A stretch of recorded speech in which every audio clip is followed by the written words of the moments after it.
আসসালামু আলাইকুম। আশা করছি সবাই ভালো আছেন। বরাবরের মতো আমি ইমরান আছি আপনাদের সাথে। আজকে আমি দেখাবো সিঙ্গারের ফুল অটোমেটিক ওয়াশিং মেশিনে ৭ কেজি ক্যাপাসিটির একটি ওয়াশিং মেশিনে কিভাবে আপনারা কম্বল পরিষ্কার করবেন।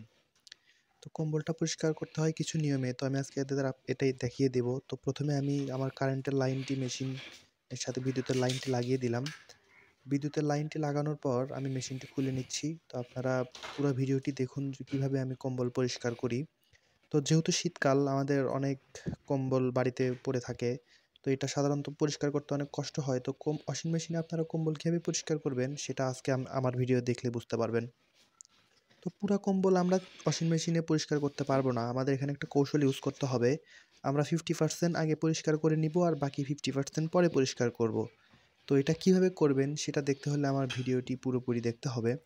তো আমি আমার মেশিনের মধ্যে পুরা কম্বলটি 50% মানে অর্ধেক অংশ আমি দিয়ে দিলাম। তো আপনারাও আপনার কম্বলটি অর্ধেক দিয়ে দিতে পারেন। আর যদি আপনার মেশিনের ক্যাপাসিটি আরও বড় হয় বা পুরো কম্বলটি যদি এঁটে যায়, তাহলে আপনারা পুরোটাই দিতে পারেন। তো মেশিনের কম্বলটি দেওয়ার পর আমি পাওয়ার অন করছি। পাওয়ার অন করার পর এখান থেকে আমি বিগ অবজেক্ট সিলেক্ট করতে হবে। তো বিগ অবজেক্ট সিলেক্ট করার পর এখান থেকে আমি এটাকে জেপি মোডে নিয়ে আসবো। জেপি মোডে নিয়ে আসার একটাই কারণ জেপি মোডে ওয়াশ করলে কম্বলটি দীর্ঘ সময় ধরে মেশিন পরিষ্কার করবে। আর এরই মাঝে আমি চাইলে দ্বিতীয় পার্টও পরিষ্কার করতে পারবো। তো আমি মেশিনটি স্টার্ট করে দিলাম। তো আপনারা দেখতে পাচ্ছেন যে পানি পড়ছে। তো এখন আমি এখানে গুঁড়া দিয়ে দিব, মানে হুইল পাওয়ার, মানে হুইলের গুঁড়া। তো আমি বালতিতে একটু গুঁড়া গুলিয়ে নিয়েছি, কারণ গুলিয়ে নিয়ে দিলেই ভালো হয়। আমি আমার ব্যক্তিগত অভিজ্ঞতা থেকে বলছি যে হুইলের গুঁড়াটি যদি গুলিয়ে নিয়ে দেই, তো এটা ভিতরে ফেনাটা বেশি আসে। আমি এভাবে গুঁড়োটা ভিতরে দেওয়ার পর আপনাদের দেখিয়ে দিব যে কম্বলের বাকি অংশটুকু আপনারা কিভাবে রাখবেন। তো এখানে খেয়াল করুন যে আমি আমার এই কম্বলের 50% ভিতরে দিয়েছি আর বাকি অংশটুকু আমি বাহিরে এক সাইডে রেখেছি। তো এই বাইরের এই অংশটুকু আমি কোনো কিছু দিয়ে একটু চাপ দিয়ে রাখবো, যেন যখন মেশিনটি ওয়াশ হবে তখন যেন এটা ভিতরে পুরোপুরি না চলে যায়। কেননা পুরোটা ভিতরে গেলে মেশিন নিতে পারবে না। তো এইজন্য দেখুন আমি একটি চেয়ারের উপরে একটা ১০ লিটার বালতিতে একটু পানি রেখে কম্বলের বাকি অংশটুকু চাপ দিয়ে ঢাকনাটা খুলে রেখেছি। আমার ১ম ভিডিওতে অনেকেই কমেন্ট করেছিলেন যে ওয়াশিং মেশিনের নিচে ইট কেন? তো আমি আমার ওয়াশিং মেশিনের নিচ থেকে ইট বাদ দিয়ে লোহার একটি টেবিল হাই করে দিয়েছি, যেন পানিটি সহজে ড্রেন লাইন দিয়ে চলে যেতে পারে। এজন্য ওয়াশিং মেশিনটিও সুন্দর দেখা যাচ্ছে। ভিউয়ার্স, দেখতে পাচ্ছেন মেশিনটি কিন্তু কম্বলটিকে পরিষ্কার করা শুরু করেছে। তো ভিতরের পার্টটি ভিতরের আমার কম্বলের 50% পার্ট যেটা ভিতরে আছে সেটা কিন্তু মেশিনটি অলরেডি পরিষ্কার করছে। আর কম্বলের যে বাকি 50% পার্ট সেটা আমি বাইরে শক্ত করে ধরে রেখেছি, বা বালতি দিয়েও চাপ দিয়ে রাখা যায়, যেন পুরোটা ভিতরে না যায়। কেননা পুরোটা ভিতরে গেলে মেশিনটি পরিষ্কার করতে পারবে না। তো আপনারা দেখতে পাচ্ছেন যে আমার কম্বলের যে 50% অংশ আমি ভিতরে দিয়েছিলাম, সেই 50% অংশটি কিন্তু মেশিন অনেক সুন্দরভাবে পরিষ্কার করছে। তো আপনারাও চাইলে এইভাবে 50% পরিষ্কার করবেন। তো যখন দেখতে পারবেন যে 50% পরিষ্কার করা হয়ে গেছে, তখন আপনারা কিছু সময় পরে মেশিনটি স্টপ করে দিবেন।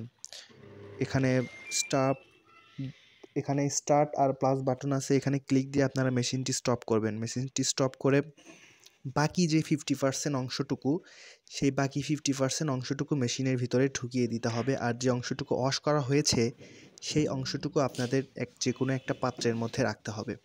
তো আপনারা ভালোভাবে খেয়াল করুন যে আমার যে অংশটুকু ওয়াশ করা হয়েছে, আমি সেই অংশটুকু বের করে একটা বালতির মধ্যে রাখছি। আর যে অংশটুকু প্রথমে আমি বাহিরে রেখেছিলাম চাপ দিয়ে, সেই অংশটুকু আমি এখন ভিতরে ঢুকিয়ে দিলাম। তো এভাবে বাকি 50% অংশ ভিতরে ঢুকানোর পর আমি আবার এই অংশটুকু ওয়াশ করব। তো এইটুকু ঢুকানোর পর আমি আমার মেশিনটি যেখানে চাপ দিয়ে স্টপ করেছিলাম সেই বাটনটিতে আবার ক্লিক করতে হবে। অর্থাৎ স্টার্ট বাটন যে লেখা আছে এই বাটনেই যখন আমি আবার চাপ দিব, তখন মেশিনটি পুনরায় চালু হয়ে যাবে। মেশিনটি চালু হওয়ার পর আবার একা একাই মেশিন একটু পানি নিবে সামান্য পরিমাণে, কেননা যেহেতু প্রথম পার্টটি বের করা হয়েছে। আপনারা দেখতে পাচ্ছেন আমার এই অংশটুকু কিন্তু অলরেডি ধোয়া হয়ে গেছে। এখন বাকি অংশটুকু ধোয়ার পালা। কম্বলের দ্বিতীয় অংশটুকু পরিষ্কার হওয়ার জন্য আপনারা আবার একটু পরিমাণে গুঁড়া, মানে হুইল পাওয়ার গুলিয়ে মেশিনের ভিতরে দিয়ে দিবেন। কেননা প্রথম পার্টে যতটুকু গুঁড়া আপনারা দিয়েছিলেন সেটা কিন্তু প্রথম পার্ট পরিষ্কার করার পর গুঁড়ার অ্যাকশনটা কিন্তু আর থাকে না। তো গুঁড়াটি দেওয়ার পরে আপনারা দেখতে পারবেন কিছুক্ষণ পরে আবার মেশিনটি দ্বিতীয় পার্ট পরিষ্কার করা শুরু করেছে। ভিউয়ার্স, এটা আমাদের সেকেন্ড পার্ট পরিষ্কার হচ্ছে।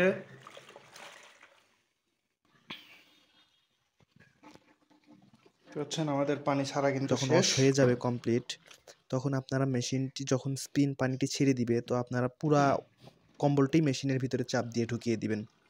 দিলে এতে আপনার পুরা কম্বলটি কি পানি চুষে নিবে এবং হালকা পরিমাণে শুকিয়ে দিবে। তো পুরা কম্বলটি আমি ভিতরে ঢুকিয়ে দিলাম, আর এখানে মিনিট শো করবে 44 থেকে 43। আর এই মুহূর্তে আমি পুরো মেশিনের ঢাকনাটি লাগিয়ে দিলাম। তো আপনারা দেখতে পাচ্ছেন যে আমার মেশিনটি কিন্তু কম্বলটিকে পানি চুষে নেওয়ার জন্য ঘোরা শুরু করেছে। তো পানি যখন চুষবে আপনারা এই ফাঁকে একটা কাজ করবেন, পানি চোষা শেষ হয়ে গেলে যেহেতু এটা প্রথমবার, সো আপনারা কম্বলটি উঠিয়ে মেশিনটি স্টপ করে আপনারা বাথরুম থেকে বা ওয়াশরুম থেকে কম্বলটি 2-3 বার একটা বড় গামলা বা বালতির মধ্যে পরিষ্কার করে নেবেন, মানে ধুয়ে নেবেন। কেননা মেশিনে পুরা কম্বল একসাথে পরিষ্কার করা সম্ভব না। তো বাইরে থেকে ধোয়ার পর একা একা যেহেতু কম্বলটি চেপা যাবে না, মানে পানি চুষানো যাবে না, সো কম্বলটি আপনারা আবার মেশিনের মধ্যে দিবেন। তো দেখতে পাচ্ছেন আমি বাইরে থেকে ওয়াশ করে নিয়েছি। কম্বলটি মেশিনের মধ্যে দেওয়ার পর শুধু জাস্ট কম্বল থেকে পানিটুকু চুষে নিব, যেন শুকিয়ে যায়। এজন্য আমি মেশিন থেকে শুধু স্পিন অপশনে নিয়ে গেলাম, যেন কম্বল থেকে শুধু পানিগুলো চুষে নেয়। আমি ওয়াশরুম থেকে কম্বলটি শুধু পানি দিয়ে 2 বার ধুয়ে নিয়েছি। তো স্পিন অপশনে নেওয়ার পর আমি ঢাকনাটা লাগিয়ে দিলাম। ঢাকনাটা লাগানোর পর আমি এখান থেকে স্টার্ট বাটনে ক্লিক করলাম।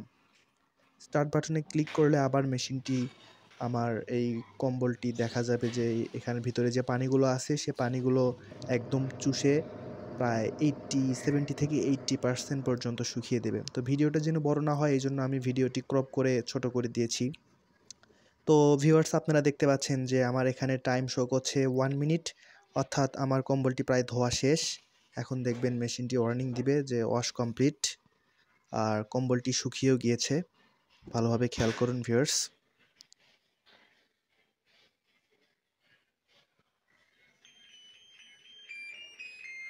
ভিউয়ার্স, দেখতে পাচ্ছেন আমার মেশিনটি অ্যালার্ম দিচ্ছে, তার মানে ওর কাজ শেষ।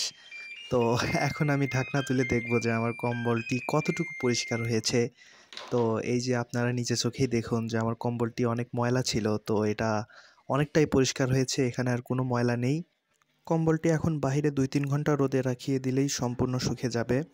তো ওয়াশিং মেশিন সম্পর্কে আরও কিছু জানার থাকলে ভিডিওতে কমেন্ট করুন, আর আমার চ্যানেলে ওয়াশিং মেশিন সম্পর্কে আরেকটা ফুল ভিডিও আপলোড করা আছে, সেটা দেখে আসতে পারেন। তো ভিডিওটি ভালো লাগলে দয়া করে আমার চ্যানেলকে সাবস্ক্রাইব করবেন। ধন্যবাদ সবাইকে।